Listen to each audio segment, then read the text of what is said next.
சாத்தான்குளம் 2020 ஆண்டு தமிழகத்தை மட்டும் இல்ல இந்தியா முழுவதையும் அதிர்ச்சிக்குள்ளாக்கிய சாத்தான்குளம் காவல் நிலைய மரண வழக்கு இன்று வரைக்கும் பெரிய மனித உரிமை விவகாரமா பேசப்பட்டு வருது.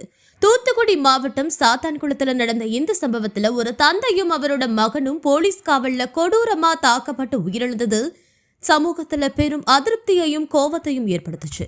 இந்த சம்பவம் வெளிச்சத்திற்கு வந்ததும் பொதுமக்கள், அரசியல் கட்சிகள் மற்றும் மனித உரிமை அமைப்புகள் கடுமையா எதிர்ப்பு தெரிவிச்சாங்க. பின்னர் இந்த வழக்கு மாநில அளவிலிருந்து தேசிய அளவுக்கு சென்றுச்சு. மேலும் விசாரணை மத்திய அமைப்புகள் கிட்ட ஒப்படைக்கப்பட்டுச்சு. இந்த வழக்குல பல போலீசார் மீது குற்றச்சாட்டுகள் பதிவு செய்யப்பட்டு நீண்ட கால விசாரணைக்கு பிறகு நீதிமன்றத்துல வழக்கு தொடர்ந்து விசாரிக்கப்பட்டுச்சு. சமீபத்தில் வெளிவந்த தீர்ப்புல இந்த வழக்குல தொடர்புடைய 9 போலீசாரும் குற்றவாளிகள் என்று அறிவிக்கப்பட்டுச்சு. அவர்களுக்கு கடுமையான தண்டனை வழங்கப்பட்டது என்ற செய்திகள் வெளியாச்சு. குறிப்பா இரட்டை மரண தண்டனை என்ற சொல்லை மக்கள் மத்தியில பெரும் அதிர்ச்சியை ஏற்படுத்துச்சு. தந்தை மற்றும் மகன் என 2 உயிர்கள் காவல்ல உயிரிழந்ததால இரு தனித்தனியான கொலைகளாக கருதி இந்த தண்டனை வழங்கப்பட்டதா சட்ட வல்லுநர்கள் விளக்குறாங்க. இந்த தீர்ப்பு வெளியாகியதன் பின்னர் தமிழகத்துல போலீஸ் துறையின் செயல்பாடுகள் மீண்டும் கவனத்திற்கு வந்திருக்கு. காவல் நிலையங்கள்ல பாதுகாப்பு உரிமை, மனித உரிமை பாதுகாப்பு குறித்து புதிய விவாதங்கள் எழுந்திருக்கு. பொதுமக்கள் பாதுகாப்பு மற்றும் போலீஸ் அதிகாரம் ஆகியவற்றுக்கு இடையில சமநிலை தேவை என்பது மீண்டும் வலியுறுத்தப்பட்டிருக்கு. இந்த வழக்கு சட்டத்திற்கு மேலே யாரும் இல்லை என்ற ஒரு முக்கியமான செய்தியை சமூகத்திற்கு எடுத்துக்காட்டியிருக்கு. மொத்தத்துல சாத்தான்குளம் வழக்கு என்பது ஒரு குடும்பத்தின் துயர சம்பவம் மட்டும் இல்ல, இந்தியாவின் நீதித்துறை மற்றும் மனித உரிமை பாதுகாப்பு அமைப்புகள் எவ்வாறு செயல்படுது என்பதை காட்டிய ஒரு முக்கியமான நிகழ்வா மாறியிருக்கு. இந்த வழக்கு இன்னும் பலருக்கு ஒரு எச்சரிக்கையாகவும் சட்டத்தின் முக்கியத்துவத்தை நினைவூட்டும் ஒரு உண்மையான உதாரணமாகவும் இருக்கு. சாத்தான்குளம் வழக்கு குறித்து மேலும் விரிவா பார்க்கும்போது இது ஒரு சாதாரண காவல் நிலைய சம்பவமா இல்லாம இந்தியாவில் காவல்துறையின் செயல்பாடு, மனித உரிமைகள் பாதுகாப்பு மற்றும் நீதித்துறை அமைப்பின் முக்கியத்துவம் ஆகியவற்றை ஒரே நேரத்தில் கேள்விக்குறியாக்கி இருக்கிற ஒரு முக்கியமான வழக்கா மாறியிருக்கு. இந்த சம்பவம் நடந்த போது பொதுமக்களின் எதிர்வினை மிகவும் கடுமையா இருந்துச்சு. சமூக வலைதளங்கள்ல #ஜஸ்டிஸ் ஃபார் சாத்தான்குளம் போன்ற ஹேஷ்டேக்குகள் வைரலாகி பரவுச்சு. மக்கள் மட்டும் இல்ல, சினிமா பிரபலங்கள், அரசியல் தலைவர்கள் மற்றும் மனித உரிமை ஆர்வலர்கள் அனைவரும் இந்த சம்பவத்திற்கு எதிராக குரல் கொடுத்தாங்க. இந்த வழக்குல முக்கியமா பேசப்பட்ட விஷயம் கஸ்டடியல் வயலன்ஸ் என்பதுதான். காவல் நிலையத்தில் பாதுகாப்பா இருக்க வேண்டிய நபர்கள் அங்கு துன்புறுத்தப்பட்டு உயிரிழந்தது என்பது ஒரு பெரிய கேள்வியை எழுப்புச்சு.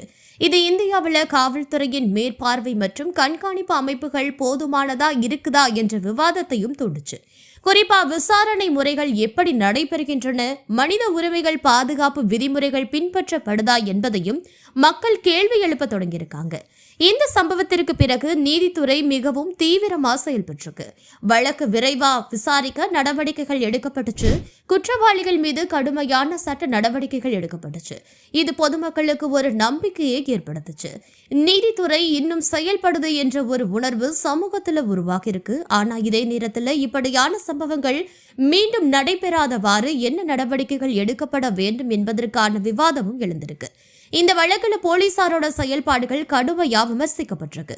பொதுவா போலீஸ் என்பது மக்களை பாதுகாக்கும் ஒரு அமைப்பா பார்க்கப்படுது. ஆனா இந்த சம்பவம் அந்த நம்பிக்கையை பாதிச்சிருச்சு. இதனால போலீஸ் துறையில சீர்திருத்தங்கள் தேவை என்பதும் வலியுறுத்தப்பட்டுச்சு. குறிப்பா காவல் நிலையங்கள்ல CCTV கண்காணிப்பு, விசாரணை முறைகள், வெளிப்படை தன்மை மற்றும் மனித உரிமை பயிற்சி போன்றவை முக்கியமா பேசப்பட்டுச்சு. மேலும் இந்த வழக்கு அரசியல் ரீதியாகவும் பெரும் தாக்கத்தை ஏற்படுத்துது. பல அரசியல் கட்சிகள் இந்த சம்பவத்தை தங்கள் கருத்துக்களை வெளிப்படுத்த பயன்படுத்தினாங்க. அரசு மீது அழுத்தம் அதிகரிச்சது. இதனால அரசு இந்த வழக்குல தீவிரமா செயல்பட வேண்டிய நிலை ஏற்பட்டுச்சு. இது அரசியல் மற்றும் சட்டம் எப்படி ஒருவர் பாதிக்குது என்பதற்கான ஒரு எடுத்துக்காட்டா பார்க்கப்படுது. இந்த சம்பவம் ஊடகங்களோட பங்களிப்பையும் வெளிப்படுத்துச்சு. ஊடகங்கள் இந்த வழக்கை தொடர்ந்து வெளிச்சத்திற்கு கொண்டு வந்ததாலதான் இது தேசிய அளவிலான விவாதமா மாறுச்சு. இல்லைன்னா இது ஒரு சாதாரண உள்ளூர் சம்பவமா மறைஞ்சு போயிருக்கிற வாய்ப்பும் இருந்துச்சு. இதனால ஊடகங்களோட பொறுப்பு மற்றும் அவர்களின் சக்தி மீண்டும் ஒருமுறை நிரூபிக்கப்பட்டிருக்கு. சாத்தான்குளம் வழக்கு சமூகத்துல ஒரு விழிப்புணர்வையும் ஏற்படுத்துச்சு. பொதுமக்கள் தங்கள் உரிமைகளை பற்றி அதிகமா அறிய தொடங்கினாங்க. காவல் நிலையத்துல ஒருவர் கைது செய்யப்படும் போது அவருக்கு என்ன உரிமைகள் இருக்கு, அவர் எப்படி பாதுகாக்கப்பட வேண்டும் என்பதை மக்கள் புரிஞ்சு கொள்ள தொடங்கினாங்க. இது ஒரு நல்ல மாற்றமா பார்க்கப்பட்டுச்சு. மேலும் இந்த வழக்கு சட்ட மாற்றங்களுக்கும் வழிவகுக்கலாம்னு எதிர்பார்ப்பு இருக்கு. மனித உரிமைகள் பாதுகாப்பு தொடர்பான சட்டங்களை மேலும் வலுப்படுத்த வேண்டும் என்ற கோரிக்கை எழுந்திருக்கு. காவல்துறை அக்கௌண்டபிலிட்டி அதிகரிக்க வேண்டும் என்பதும் வலியுறுத்தப்பட்டுச்சு.